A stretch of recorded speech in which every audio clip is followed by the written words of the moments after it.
بسم اللہ الرحمن الرحیم۔ شروع اللہ کے نام سے جو بڑا مہربان نہایت رحم والا ہے۔ ان الذين كفروا لن تغني عنهم اموالهم ولا اولادهم من الله شيئا، بلا شبہ جن لوگوں نے کفر کیا ہے لن تغنیا کام نہیں آئے گی، ہرگز کام نہیں آئے گی ان کے مال ولا اولادهم اور ان کے اولاد من اللہ شیئا اللہ کے سامنے کچھ بھی۔ اولئک اصحاب النار یہی لوگ دوزخ والے ہیں، ہم فیہا خالدون اور اس میں ہمیشہ رہیں گے۔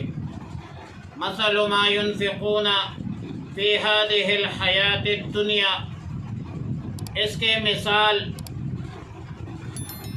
مثل ما ينفقون فی هذه الحیات الدنیا، اس کی مثال کہ جو کچھ وہ اس دنیاوی زندگی میں خرچ کرتے ہیں، کمثل ریح فیہا سر، ایسی مثال ہے جیسے ایک ہوا ہو اور جس میں سخت سردی ہو، پالا ہو، اصابت حرث قوم ظلموا انفسهم فاہلکتہ، وہ ایسی کھیتی تک پہنچ گئے، اصابت حرث قوم ایسی قوم کی کھیتی تک پہنچ جائے جنہوں نے اپنے ظلموا انفسهم، جنہوں نے اپنے بارے میں برا کیا تھا، فاہلکتہ اللہ نے ہلاک کر دیا، تباہ کر دیا، برباد کر دیا۔ وما ظلمهم اللہ ولکن انفسهم یظلمون، اور اللہ نے ان پر ظلم نہیں کیا تھا لیکن انہوں نے اپنے آپ پر خود ظلم کیا۔ بنیادی طور پر ان مذکورہ دو آیتوں میں، پہلے آیت میں اللہ تعالیٰ نے فرمایا کہ قیامت کے دن ان لوگوں کو جب عذاب دیا جائے گا، ان کفار کو، تو ان کے مال و دولت اور اولاد کوئی نفع نہیں دے سکے گی، یہ لوگ اپنے کفر کی وجہ سے ہمیشہ کے لیے جہنم میں رہیں گے۔ اور دوسرے آیت میں فرمایا کہ یہ لوگ جو کچھ خرچ کرتے ہیں اور ان کے اخراجات میں وہ اموال بھی شامل ہے جو رسول اللہ مبارک صلی اللہ علیہ وسلم کی دشمنی پر خرچ کرتے ہیں، دین اسلام اور امت مسلمہ کی مخالفت میں اور ان کی دشمنی میں خرچ کرتے ہیں۔ ان اخراجات کی مثال ایسی ہے جیسے کسی قوم کی کھیتی ہو جنہوں نے اپنے شرک اور کفر کی وجہ سے اپنے آپ پر ظلم کیا ہو، پھر اس کھیت پر اللہ نے ایسی ہوا بھیج دی جس میں سخت ٹھنڈک ہو، اور اس ٹھنڈک کو اردو میں مقامی زبان میں اس کو پالا کہا جاتا ہے، پشتو میں پرخا کہتے ہیں۔ تو اس پالا سے کھیت ظاہر ہے خراب ہو جاتی ہے، تباہ برباد ہو جاتی ہے، فصل تباہ ہو جاتی ہے، لہذا بطور سزا ان لوگوں کے کھیتوں کو پالا لگا اور تس نس کر کے ان کے فصل کو رکھ دیا، اور ظاہر ہے کہ یہ جو عذاب ہے ان کے کرتوتوں کی وجہ سے آیا ہے۔ لہذا دنیا میں کفار ثواب کی نیت سے جو کچھ خرچ کرتے ہیں، آخرت میں ان کا کوئی ثواب نہیں، کیونکہ اعمال صالحہ کے لیے ایمان جو ہے وہ شرط ہے۔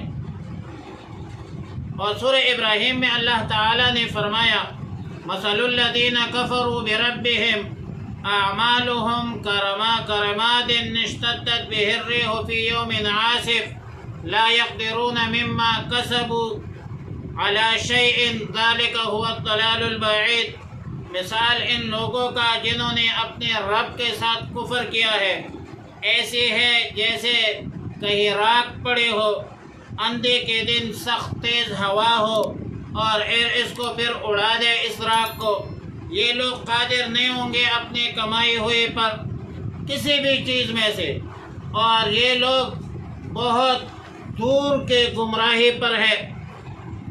یا ایھا الذین آمنوا، اے ایمان والو، لا تتخذوا بطانة من دونکم لا یألونکم خبالا، اے ایمان والو اپنے سوا کسی اور کو رازدار مت بناؤ، بیدی مت بناؤ۔ لا یألونکم خبالا، وہ کمی نہیں کرتے تمہارے خرابی میں، خبالہ اے خرابہ۔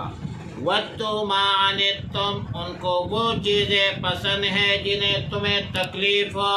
قَدْ بَدَتِ الْبَغْضَاءُ مِنْ أَفْوَاهِهِمْ، تحقیق کے ساتھ ظاہر ہو چکی ہے بغض ان کے منہ سے۔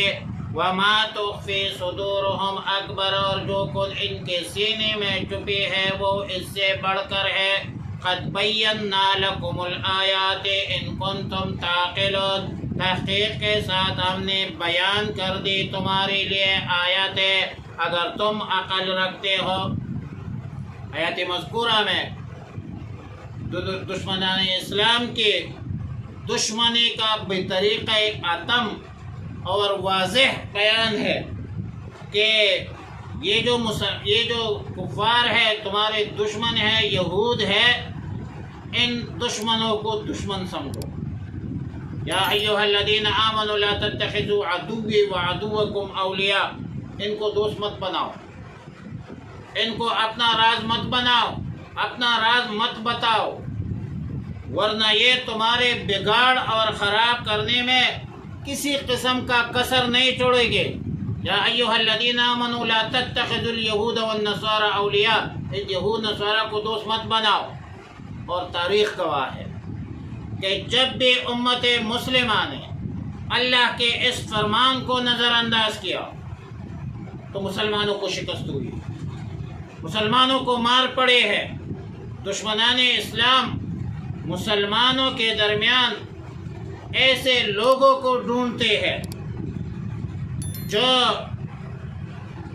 مال و دولت، عہدہ، منصب اور شباب اور شراب کے بنیاد پر اس کو ہم فکر بنا کر، ہم نوا اور ہم پلہ بنا کر مسلم ممالک میں، اسلامی ممالک میں جاسوسی کرتے ہیں اور اسلامی ممالک کو کمزور کرتے ہیں۔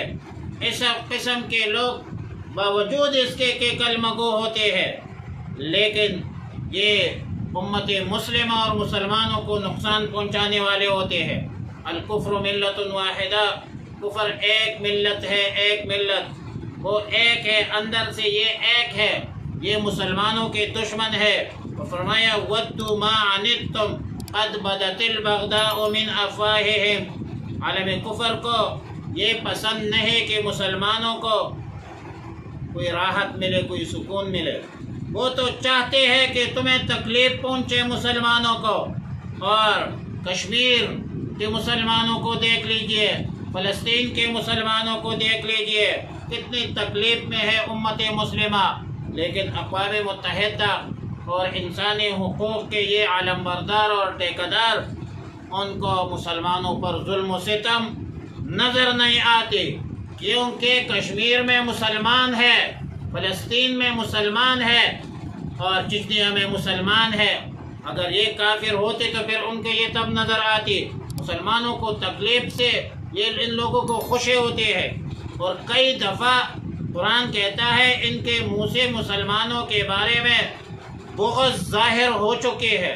وما تخفی صدورہم اکبر، اور جو کچھ ان کے سینوں میں ہے وہ اس سے بڑھ کر ہے، وہ کتنا بڑھ کر ہوگا۔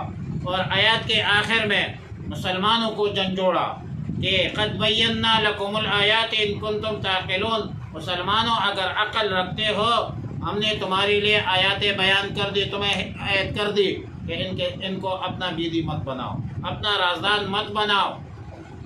ہا انتم ہؤلاء تحبونہم ولا یحبونکم، تم ایسے لوگ ہو کہ تم ان سے محبت کرتے ہو لیکن وہ تم سے محبت نہیں کرتے۔ وَتُؤْمِنُونَ بِالْكِتَابِ كُلِّهِ اور تم پوری کتاب پر ایمان رکھتے ہو. وَإِذَا لَقُوكُمْ قَالُوا آمَنَّا اور جب تم سے ملاقات کرتے ہیں تو کہتے ہیں ہم نے ایمان لایا ہے. وَإِذَا خَلَوْا اور جب خلوت اختیار کرتے ہیں عَدُّوا عَلَيْكُمُ الْأَنَامِلَ مِنَ الْغَيْظِ تو کاٹتے ہیں اپنے انگلیوں کو دانتوں سے غیظ و غضب اور غصہ کی وجہ سے. فرمایا اللہ تعالیٰ نے قُلْ مُوتُوا بِغَيْظِكُمْ آپ فرما دیجئے کہ مر جاؤ اپنی جلن میں. ان اللہ علیم بذات الصدور بے شک اللہ جاننے والا ہے ان سب چیزوں کو جو تمہارے سینوں میں ہے.